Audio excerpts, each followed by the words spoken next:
Welcome everyone, dear community, and in my case, dear colleagues. I feel honored to moderate today's panel talk about the Eternity Crypto Foundation. My name is Pegah Ghojavand. Maybe some of you know me, maybe not.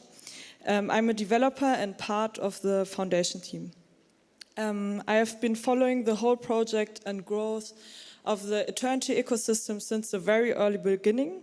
I've worked on several projects like developing Eternity's documentation hub or Playground, a dev tool. I'm more than excited to support the foundation with all technical related topics for an overall better developer experience in the first place.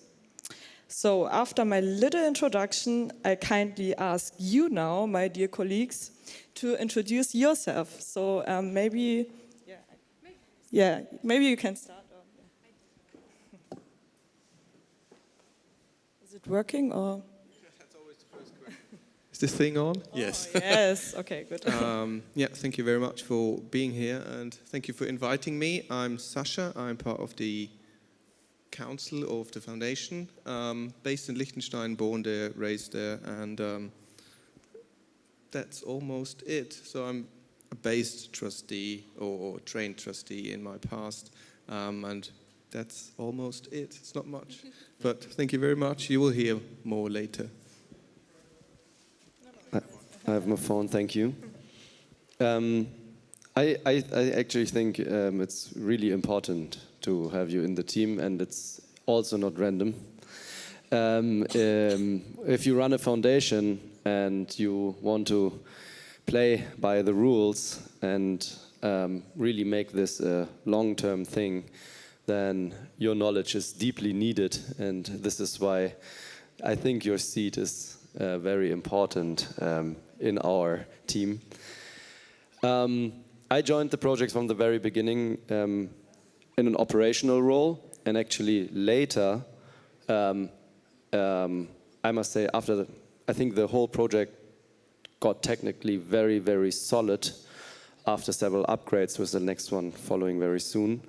I now joined the foundation board to overlook still the technical, or like letting Eternity become technically also independent somehow and more decentralized, and therefore I became part of the team. Thank you for inviting me here today. My name is Peter. I'm CEO of a company in Switzerland. It's called Daura. We are tokenizing shares of Swiss SME companies, making them transferable, tradable on exchanges. And so I'm in crypto space since about 2013.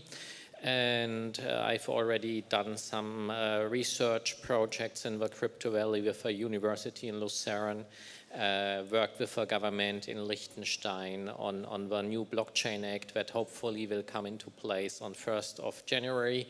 We are looking forward to this very much. And yeah, that's about me.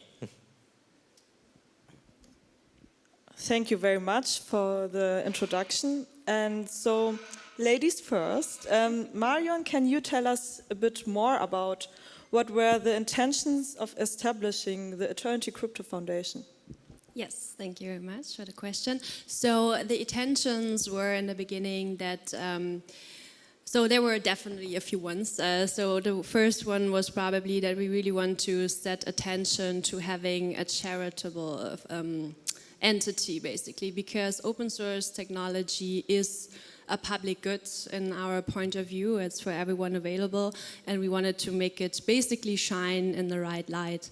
And then another attention was that we also, as you saw earlier today, we have Eternity Ventures, we have Starfleet Incubation, we have Eternity Americas. So we start to spin out a lot of projects that have certain focuses. And one of I mean, of course, for me and for everyone else, the most important things is the technology, like the baseline, the back end, what everything runs on. And with the foundation, we wanted to set the intention to have a point where we really, truly focus, especially also on the longevity of the project.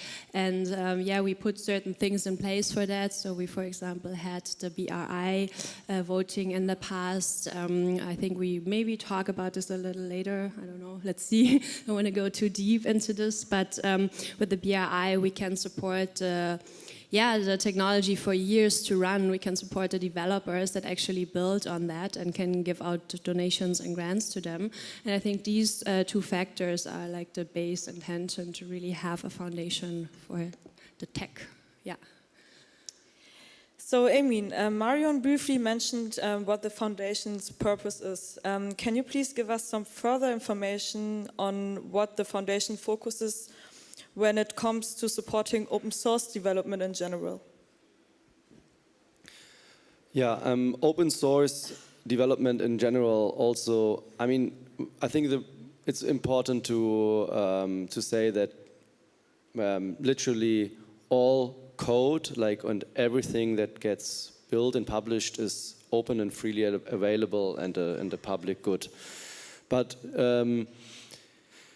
in software development, it's not only like you write a few lines of code and then you press save and then it will never break and run forever. That would be wonderful, but this is not the case. So maintenance and also I think staying a pioneer over the next couple of years in terms of blockchain protocol core technology is important, and from the technical side, the open source foundation or crypto foundation, how we call it, is really focusing on keeping the protocol alive and making it more stable, reliable. Of course, adding a feature here and there. But I think, for example, one very good example for what the foundation does is financing security audit of the new virtual machine. So these are things.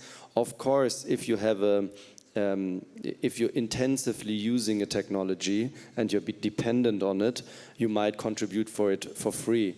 But until then, until this ecosystem is strong enough and big enough and grown up, we will need to give those supports to professionals in their field to let Aeternity stay one of the top smart contracts platforms in the world.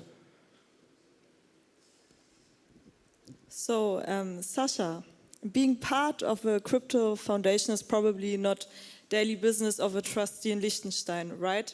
So, tell us a bit about your personal motivation to join such a crypto foundation. Okay, we talked about this before, and I said it's not really a joke, but first of all, I was asked to join, so that's really one point why I'm here. The next one is I like the people. That's why I joined personally, and that's quite important. And it's not really an order, but one thing that interested me is, coming from a traditional point, is you have traditional charities. Okay, you give money to cancer research and all that kind of stuff. We've done that in the past, but this is kind of, you have the old one, a charity, which what people understand is a charity, but you have the new world with Bitcoin and crypto, and merging these two ideas is quite not always easy, and it's quite challenging, which makes it interesting. Mm-hmm. And what better ways to learn just doing it, and that's one of the motivations why I'm here. Mm-hmm. Can you also give us some insights about what's special when dealing with a crypto-oriented foundation, and what are some challenges that the foundation was able to master? Where did you did some groundwork? Okay, and Yanni mentioned it also in the talk before. I think one of the challenges is if you have, people know a charity, that's fine. But if you come up with the idea, we have a connection to blockchain or cryptocurrency, people is there is a lack of understanding and knowledge with different people. And out of that normally is kind of a fear. They don't want to touch it. If you talk to banks, as you mentioned, soon as you mention crypto, maybe we don't want to deal with that. If you talk to the government, not the Liechtenstein government, I think they've done a good job in educating themselves and knowing what is going on. But if you talk to other governments or other organizations, there is this kind of, out of not knowing it, fearing and not dealing with them, and that is one of the challenges we, obviously in Liechtenstein is not the problem anymore because they know what we're doing, and we're trying to, educating is the wrong word, we're trying to communicate with them, making it transparent that you can combine being a crypto foundation and dealing with these ideas with the background and bringing new ideas of how you can support or have an impact on a charity. And the other hand, being the open source foundation. So the challenge is bringing knowledge to the people and telling them we're not bad, we're actually here and we're the future and we're to help you and it might be good for you to listen to us. Thank you. So Peter, same question to you as Sascha before. Why did you join the foundation? Well, you know, my background is banking and IT for about 25 years, and I always had this feeling that things are not going right in the space. And financial crisis about 10 years ago showed it very clear, and I started to think and research, are there any new concepts? And so this is the way how many of us came into the space. And when I started giving speeches, visiting conferences, started projects with the government in Liechtenstein, and that's where I ran into Yanni and Marion, and we discussed about the foundation in Liechtenstein and what we can do with a charitable foundation, change things starting from one point and spreading over the whole world. And so that's the idea, and that's why I like it very much. We can start change things, and that's why I'm here.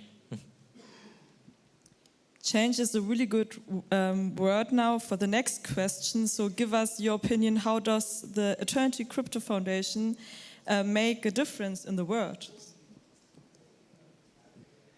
Yes, that's the point. We are funding a lot of projects, and we are just starting with the funding. So we have artworks that we have funded, but also really important protocol developments that we are going to fund. And that's the basis for a complete new kind of financial network, but not only financial network, a new kind of network and protocol, and how people will start to interact and to do business to each other. And that's what we can do from the foundation. We fund these projects, and that's very important because, you know, all of us, we are in the space and we think, oh, things are not going fast enough and we have a lot of ideas, but as soon as we leave our space, we see many people don't have the slightest idea what crypto is and what it will bring and what change it requires. And so we start in the foundation doing these things. Funding is also a good keyword for the next question. Marion, give us some stats. How many donations and grants have been approved and implemented so far? Mm-hmm. So the exact number, I think, is something between 30 and 35 donations and grants have been given out so far. And we started very small with some local activities in Liechtenstein. The first one was, for example, for a cybersecurity club, and they support young people to learn white hacking, keep them away from the dark side of hacking. And that was very cool because it was at the same time when we had basically our main chain security audit, so that fitted very well to be local but support also invoiced our global network, so to say. And then, in the past weeks actually, we also started with giving grants out from the block reward, and from the block reward I think we have made around 4 to 6 grants now, and this is really exciting. We have projects supported such as aeno.org. It's a blockchain explorer that is from someone based in China created, and if you haven't looked at it, it's an amazing blockchain explorer. And the person, and that's really cool, actually started by himself or with his team, and just put it out there without receiving anything, just out of curiosity. And we just loved it and said, hey, can you do a little more, or what are your interests in building this? And so he applied and was very humble in the beginning and said, yeah, I would need something for the server costs, maybe this would be already a great help. So this is how we already have some first success stories. And also, for example, we have the people here from Coin Fabric today. That's a company based in Buenos Aires, and we support them to build a payment solution in the state channels that we have on the network. So there are some, let's say, social things that we do. For example, also with Year, our art project from the Starfleet Incubator. They just had an amazing project a few weeks ago in Austria somewhere. So we supported them also with their art presentation. But then on the other side, and especially with the BI, we are on the deep tech level where we keep the core running and improving. Peter, back to you. There were some hot discussions about the BRI within the community back then. Tell us a bit about it and maybe put a focus on the challenges of implementing decentralized governance mechanism. Yes, governance is a very good point, because when you start collecting and distributing money, you need some kind of governance, and governance is very important, not just in our space. The whole life is governance, and the best governance is that one that you don't feel actually and that works smoothly. So and this was also discussed in the panels about the BRI, how we will set up the things. Are we going for a DAO, which we all liked? We liked the idea very much of going in the direction of the DAO, but we also learned from other projects the communities have to adapt and to learn and see how DAOs work. So this was perhaps for the first step too far going, and we stepped back and thought, okay, how we will do it. And I think it's 2 points that are very important when we are talking about the BRI. It's the whole process must be very, very transparent, and it has to be open to anyone. So anyone can apply with his idea, bring his idea to us, ask us to support his project. That's the first step. It's a very important step, not a closed community, an open community to anyone who wants to participate. And the other thing is transparency in the decisions that we do. So we are very transparent what projects we approve, why we approve them or why we didn't. I think it's very important also to be transparent here. And when we grant projects and support them, we also want to get some feedback on what they are doing. So we want to be these projects also to be transparent, to be open source, to contribute to the community. We think these are very, very important things when we talk about governance in the foundation. Good that you have already mentioned applying and in general application, because this is my next question to you, Sascha. Tell us a little bit about 1 second. Tell us a little bit about the application process, please. How's the status of incoming applications? Currently, we have quite a steady inflow of incoming applications, and we love to have more. That's for sure. We definitely look at all of them, and the more the merrier. So if you have an application, please go to the website. That's the easiest way of doing it. You can approach us directly, but we prefer the website because then we have a clear process of handling it. And currently we have quite a few new ones, but we also have kind of recurring ones that we worked with developers beforehand, and those are basically now reapplying for them. So we have new ones coming in, and we have reoccurring ones, and it's quite a steady flow. And as Marion said, they're about 20, 30 steady during that time. So it's quite nice, but the more we have, the better. So everyone should apply, and don't be afraid. Maybe I'm saying that too early, but don't be afraid to ask. Please apply. We look at it, and maybe think about it. What if you would be us? What would you like to hear?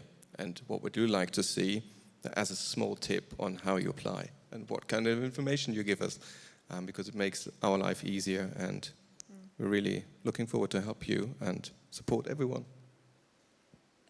Is there another one piece of practical advice that you can give to an applicant? No, it's kind of hard. As I said, don't be afraid to ask. We only can say no, but most of the time we say yes. Just ask us and be honest, and that's it. I don't know anything else to say. Okay, so Emin, what are some future projects the foundation is working on?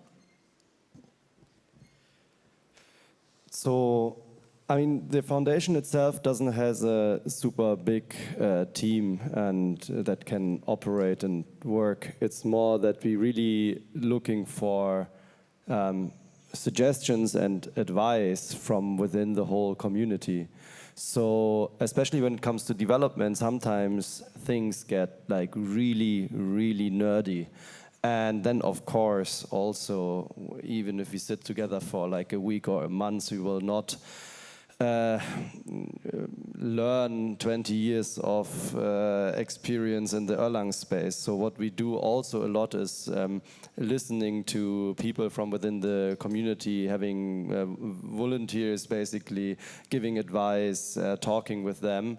And I think what a lot of things that the foundation of course needs to do on an operational level is to really make sure that the foundation itself will be around for a very, very long time. So for a very, very long time, the essentials and the heart of the technology can be maintained and developed. So I think this is a very strong thing that we'd have to take care of, and where we need to put lots of work in to, also don't lose the overview.